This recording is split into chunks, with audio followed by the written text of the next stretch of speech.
Hello, Squiz Kids listeners. Just jumping into your ears at the top of this week's podcast to ask a small favour. We're in renovation mode at Squiz Kids, overhauling our website, improving the Newshounds experience, and we want to hear from you on how we could improve the podcast too. To that end, I'd really appreciate if you could fill out the Squiz Kids survey. I've stuck a link in the episode notes, or you can access it via the website squizkids.com.au. A few minutes of your time will mean the world to us here at Squiz Kids, and make it easier for us to keep on doing what we do. Thanks in advance. Squiz Kids acknowledges the traditional owners of the lands on which we podcast, the Turrbal and Combermary people. Squiz Kids! It's your daily news fix. Fun, free, fresh. Hello and welcome to Squiz Kids Today, your fresh take on what's happening in the world around you. I'm Bryce Corbett. It's Wednesday, May 15.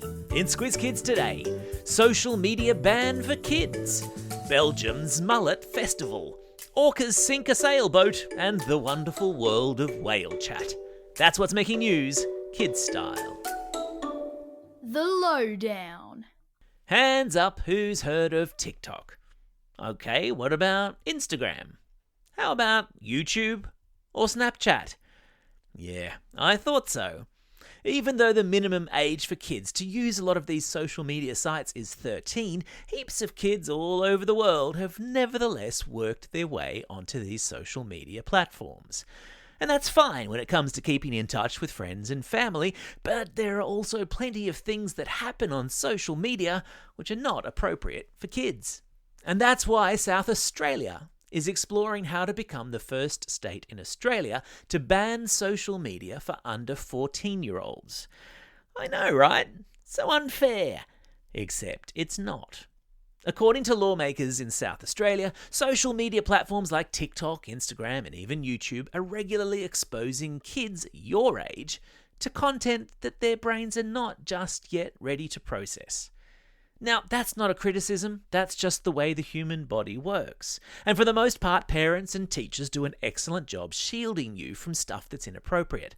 But we're not superhuman, and we can't be everywhere all at once. And so now, the South Australian government is among governments all over the world looking at ways to restrict social media access to kids for their own good. It's something we talk a lot about on this podcast, and one of the reasons we launched Newshounds, our free media literacy resource for primary school kids, which anyone can jump into via our website, squizkids.com.au. Budget, fiscal, inflation, surplus. Do your eyes glaze over whenever you hear these words? Well, that's only normal, but you're going to hear a lot of them in the next 24 hours after Treasurer Jim Chalmers last night delivered the federal budget. Now, we've been chatting quite a bit on the pod about what the federal budget is and why it's important, including having the Treasurer himself on the podcast last week. But in a nutshell, it's a yearly event where the man in charge of Australia's piggy bank explains how he intends to spend everything inside it in the months and years ahead. One word you're going to hear plenty of in the next day or so is surplus. And that's because Mr. Chalmers has predicted Australia's economy will be up $9.3 billion in the year ahead. Woohoo! Which is to say, the piggy bank is in pretty good shape. So now you know.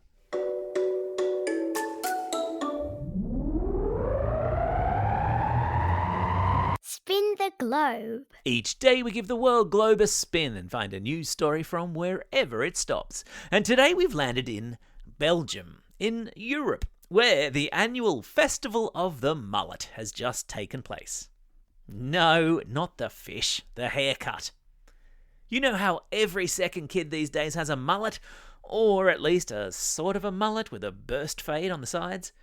Well, over 200 mullet enthusiasts rocked up to a town in Belgium over the weekend to celebrate the hairstyle that's also known as business at the front, party at the back.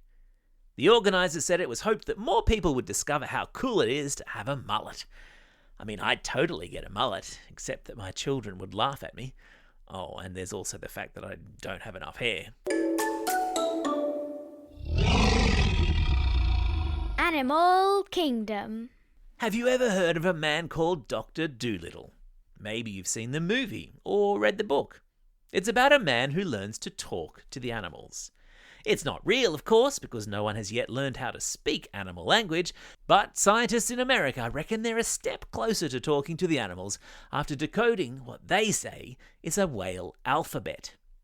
Using artificial intelligence and experiments with a pod of sperm whales in the Caribbean, the scientists believe they have uncovered patterns and rhythms in the clicking noises that sperm whales make when they're together, which could be evidence of a complex language they use to communicate with one another. Imagine one day being able to speak whale. I'd give anything to be able to speak Louie, which is the language of my dog, even if I suspect all he ever thinks about is when I'm going to feed him next. Believe it or not. While we're underwater, how about this for a wacky news story? A pod of orcas, or killer whales, off the coast of Gibraltar who have become famous for nudging sailboats in the Mediterranean Sea and, in some cases, disabling keels and rudders, have gone the whole hog and rammed a sailboat until it sunk. Luckily, the people on board the boat were able to scramble to safety to a nearby oil tanker, but animal behaviour experts have been left scratching their heads, trying to work out why this particular group of orcas seem intent on causing havoc to passing humans. One theory is they're just playing. Another is that they don't like the idea of humans competing for the fish that they like to eat by the massive mouthful. But the truth is, no one really knows. Just as no one really knows why a pod of orcas in North America a couple of years back started swimming around with a dead salmon on their heads. Maybe they're just fashion forward. Or, in the case of the Gibraltar pod, just really orcanized. Oops, there goes the dad joke alarm. Orca? Orcanized? Get it? Yeah, I'm here all week. Time for the quiz. This is the part of the podcast where you get to test how well you've been listening. Question number 1. In which country has a Mullet festival just taken place? That's right, it's Belgium. Question number 2. What's the name of Australia's treasurer, the bloke in charge of the country's piggy bank? His name, of course, is Jim Chalmers. Question number 3. What sort of whales have scientists been studying to discover a whale alphabet? That's right, they're sperm whales.